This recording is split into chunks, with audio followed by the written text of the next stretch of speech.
Et bienvenue dans l'église d'aujourd'hui, l'émission religieuse que vous trouvez tous les samedis soirs après l'after sur RMC, une émission qui est proposée par le diocèse de Monaco et que ce soir va vous parler de design. Mais d'abord, est-ce que vous aimeriez, chers auditeurs, avoir Jésus-Christ sur votre canapé? Non, parce que je vous demande cette chose parce que le logo de la marque de design que ce soir je veux vous présenter est justement Jésus-Christ assis sur un bon fauteuil, un bon canapé. Et le créateur de cette marque est ici avec nous. Il s'appelle Armel Joly. Bonjour. Salut, bonjour. Bonsoir surtout, parce qu'on est désormais dans les heures plus sombres de la nuit. Et c'est l'hiver. C'est l'hiver en plus. Pourquoi vous avez créé cette marque? Vous êtes un architecte. Oui. Et pourquoi vous avez eu cette idée comme ça de mettre Jésus-Christ sur le canapé? Alors, non, mais la vie est faite de choses parfois un peu particulières et ce n'est jamais une ligne droite. On vit par rebond et par opportunité.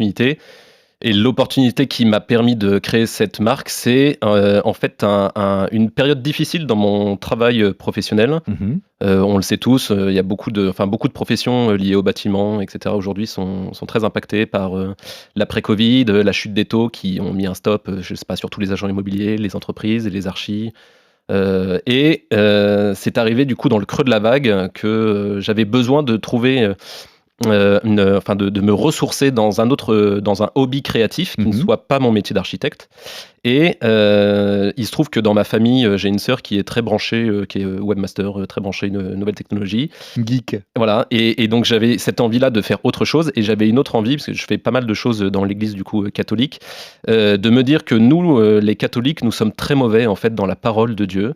C'est-à-dire que là, si je vous dis, je sais pas, Matthieu 28, de quoi on parle, Matthieu, enfin voilà. Bon. Alors que les protestants avec qui je fais beaucoup de musique, parce que aussi je fais pas mal de musique dans le milieu chrétien, ont la parole au cœur de leur apostolat, de l'évangélisation. La parole de Dieu, exactement, la parole de Dieu, tout à fait.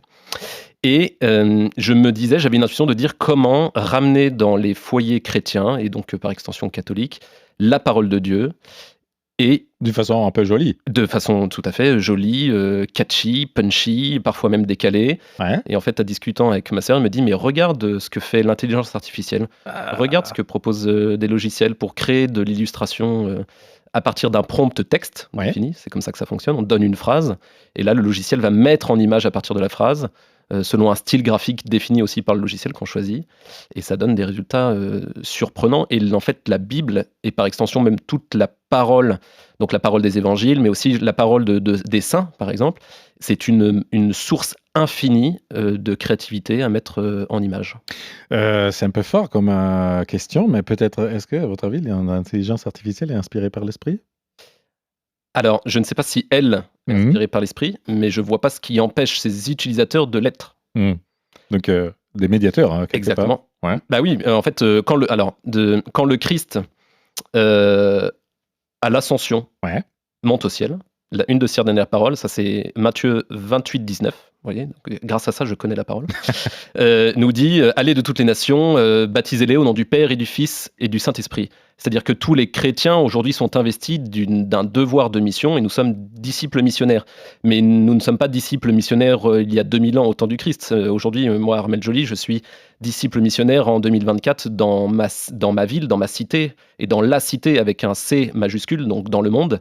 Donc je vois pas ce qui m'empêche aujourd'hui d'utiliser des nouvelles technologies pour proclamer la parole de Dieu. Et sur de nouveaux territoires, parce que les missionnaires jusqu'il y a quelques années, et même maintenant en réalité, vont dans des contrées lointaines pour apporter la parole de Dieu.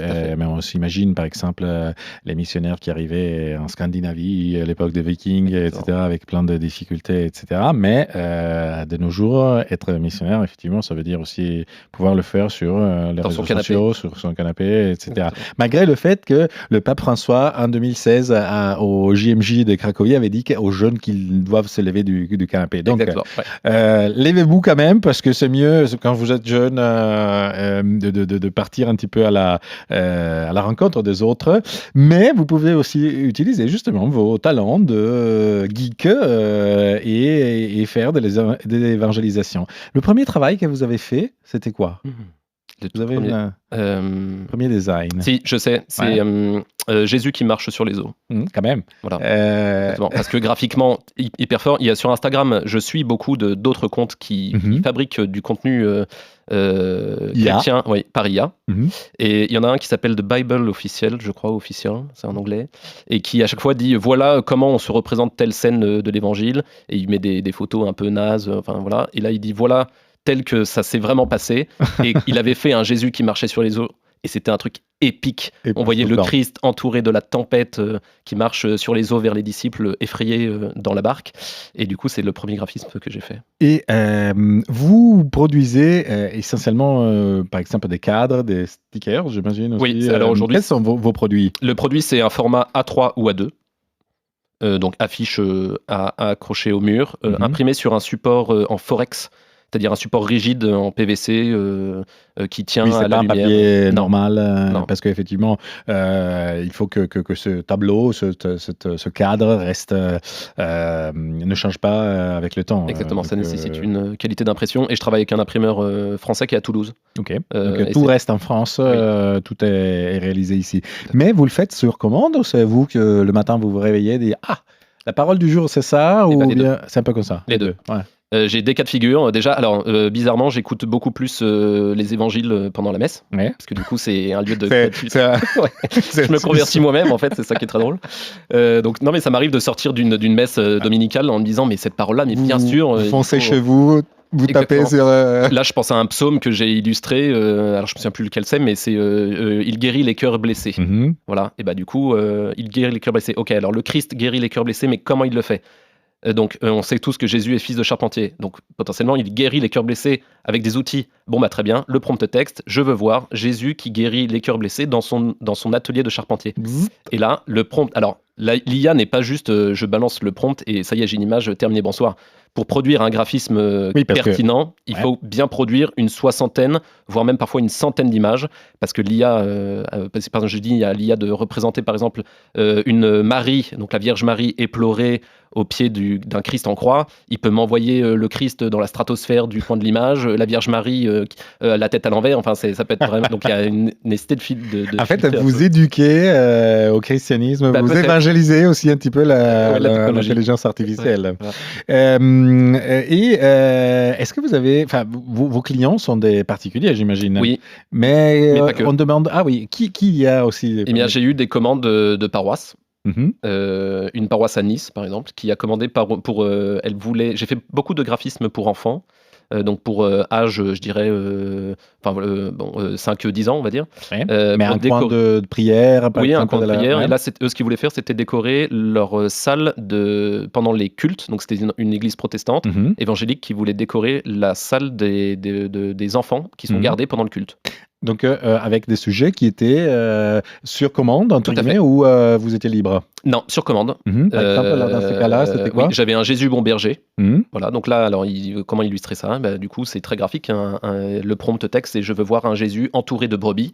Dans un style qu'on appelle le paper cut, donc on a l'impression que c'est une image qui a été découpée en papier et réassemblée. Donc une espèce de triangle, de mosaïque de triangle comme ça. Voilà, et avec un Jésus entouré de brebis dans tous les sens, et ça fait des très belles images, très drôles. Voilà. Et après, qu'est-ce que j'ai eu? Des Moïse qui ouvrent la mer. Oui, voilà. C'est un peu sa spécialité, Moïse.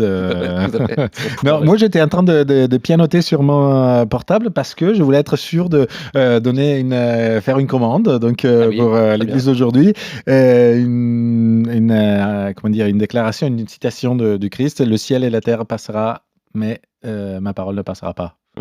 Voilà, un truc comme ça. J'ai cherché celle parce que je l'ai en tête en italien, forcément. Alors moi, je suis certain qu'on peut trouver quelque chose, mais là, si je balance telle quelle la parole, on n'aura pas de résultat aujourd'hui avec les outils qu'on a. Il va falloir réfléchir à dire comment est-ce que graphiquement j'imaginerais la parole qui passe ou qui ne passe pas. Donc il y a une idée de frontière, une porte, voilà, une chose comme ça. Et donc il va falloir dire, je veux voir peut-être le Christ qui parle face à une porte qui s'ouvre. Mais vous ne trouvez pas que, un peu comme le disait le Christ, en fait, il faut parler avec délicatesse finalement à l'IA, un peu comme si on parlait à des enfants, et donc laisser venir les enfants à lui? C'est-à-dire? Par exemple, le fait que vous devez expliquer 60 fois, ça veut dire que, moi en tant que parent, j'ai la tendance à répéter un certain nombre de fois. C'est mon quotidien, ouais. J'ai 3 enfants en bas âge. Voilà, je donc. vois. Ah bah si, mais c'est pour ça que la technologie ne fait pas tout. Hein. Ouais. Et les premiers résultats sont souvent à côté de la plaque. Et en fait, on affine. Donc le travail ne se fait pas comme l'artiste peintre qui va tenir son pinceau et qui va affiner son œuvre par son talent. Là, c'est plus une réflexion intellectuelle de dire comment je vais me saisir du logiciel et en fait l'utiliser, contourner ses défauts pour affiner un prompt jusqu'à obtenir l'image souhaitée. Et parfois, il arrive que l'image souhaitée initialement ne soit pas celle sélectionnée parce que l'IA surprend énormément. C'est-à-dire qu'on va lui demander, j'avais fait par exemple des représentations d'une parole c'est pareil, c'est dans Matthieu, une des paroles des JMJ, je voulais illustrer les paroles des JMJ, il y en a une qui était « Je suis la lumière du monde ». Et je ne sais pas pourquoi. Donc alors déjà, je suis allé sur ChatGPT parce que j'utilise beaucoup aussi d'autres logiciels d'IA et je lui ai demandé de me faire la liste de tout ce qui brillait parce qu'en fait, je deviens très paresseux en fait avec l'IA. Donc me poser moi-même et me dire ok, qu'est-ce qui brille. Bon bref, du coup par raccourci, donc il a fait la liste de tout ce qui brillait, les briquets, le feu, etc. Et il m'a donné une ampoule. Tout. Ouais, ça, merci ChatGPT. Il me donne une ampoule. Je dis ça peut être marrant de faire une ampoule et je lui demande de faire une ampoule avec la croix du Christ qui brille dans l'ampoule. Et en fait, lui ne m'a pas fait ça. Il m'a posé une foule de personnes qui avaient toutes des têtes d'ampoule et seule une ampoule était allumée. Seule une tête d'ampoule est allumée. Je me suis dit, mais bien sûr, en fait, c'est tout à fait ça. Je suis la lumière du monde. Au milieu de la foule, toutes les personnes sont éteintes et il y en a une qui resplendit de la parole de Dieu, de la parole des évangiles qui vient changer sa vie et qui vient le travailler et qui du coup illumine la plénitude des gens qui sont autour de... Est-ce qu'il y a aussi des saints qui vous inspirent particulièrement ? Beaucoup. Par exemple ? Alors, on en parlait un peu tout à l'heure en off, mais Carlo Acutis, qui a donné des... Alors, dans les paroles de saints, il faut trouver des saints qui donnent des paroles qui peuvent être graphiquement mises en œuvre de punchline. Façon... Voilà, exactement. Ah. Et là, je pense à un des graphismes que j'ai fait récemment, c'est Carlo Acutis, donc un saint de notre génération. Oui, qui devrait être canonisé en 2025. Qui a cette particularité d'être un saint geek. Geek, parce qu'il est décédé en 2005, à 15 ans, et donc il est l'un des premiers qui a utilisé Internet. Tout à fait. D'ailleurs, il a créé aussi des moteurs de recherche, des sites aussi pour exposer une exposition sur les miracles eucharistiques.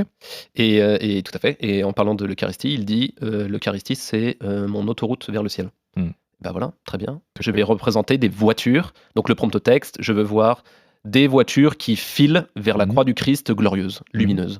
Et ben je peux vous dire que le résultat est fascinant. Et ça, je l'ai décliné. Pour les enfants, pour les ados. Les ados, j'ai eu par exemple des commandes très ciblées ados et ados garçons. Par exemple ? Donc sur des passages de la Bible ou Oui, sur des passages de la Bible. Il y a Isaïe, un passage d'Isaïe qui dit « Je suis le seul sauveur, le seul Seigneur ». Et là, j'ai représenté un Jésus en Superman, avec le S de Superman, mais pas pour Superman, pour sauveur. Et Seigneur. Et ça plaît vachement pour les ados garçons, parce que, comment dire, sans faire de la mercatique à outrance, la cible ado-garçon est très peu... exploité dans tous les produits et dérivés de l'évangélisation qu'on peut trouver, parce que c'est soit pour les tout petits, soit quelque chose de plutôt féminin. Et du coup, il y a eu des commandes spéciales en disant il faut développer des produits pour les ados garçons. Et ça en fait partie. Et justement, en parlant de produits, qu'est-ce que vous allez produire en plus que... est-ce que vous avez des programmes de développement en plus que les décorations, les cadres, les affiches Alors, je ne vis que d'opportunités, comme on disait au tout début. La providence. Exactement, voilà, c'est tout à fait. Aujourd'hui, il y a des commandes plus spécifiques pour des paroisses qui veulent décorer des églises, mais dans l'espace cultuel sacré. Donc, là, vraiment des images sacrées de celles qu'on trouve dans des niches. Tout à fait. Dans notre paroisse, donc moi je suis à Guyancourt aujourd'hui, une paroisse qui dépend de la communauté de l'Emmanuel. On y a ce qu'il appelle aujourd'hui l'après-midi des familles, c'est-à-dire que la paroisse rassemble toutes les familles qui sont issues du catéchisme, et notamment des familles qui sont parfois loin de l'église et qui viennent simplement parce que leurs enfants sont au catéchisme et qui font le pari de passer un bon moment convivial dans l'église. Et la thématique, c'était le phare dans la tempête. Phare dans la tempête, pardon. Et du coup, là, une commande qui a été de faire un grand kakémono déployé avec un phare dans la tempête qui illustrait un psaume qui disait le Seigneur est mon salut, et ma lumière est mon salut. De qui aurais-je crainte? Voilà. Il y a même une chanson qui est très belle, de l'Emmanuel. Je la chante souvent. Et puis des objets, je sais pas, des mugs, vous déclinez tout sur... on pourrait faire des sacs à dos, des mugs, des t-shirts, des casquettes. Après, encore une fois, c'est un hobby. Mon métier, c'est d'être architecte. Et si vous deviez avoir vraiment beaucoup de succès et vous recevez plusieurs commandes, qu'est-ce que vous allez faire? À rester architecte ou je pense que je suis trop attaché à mon métier d'architecte pour le délaisser complètement, mais ce sont des passerelles qui sont tissées. C'est à chaque fois 2 métiers de création dans lesquels la méthode est vraiment au service du résultat. En fait, c'est ce qui me plaît le plus. Et donc, vous allez construire une église et vous allez la décorer avec... on pourrait faire ça, tout à fait. J'ai déjà tous les vitraux qui peuvent être réalisés. Déclinaison en vitraux, ça va être exceptionnel.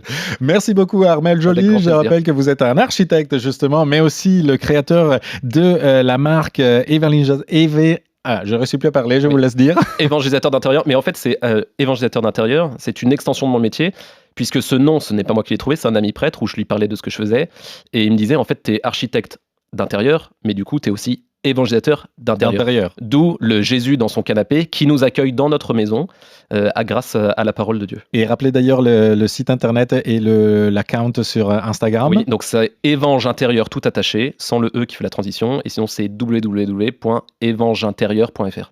Voilà.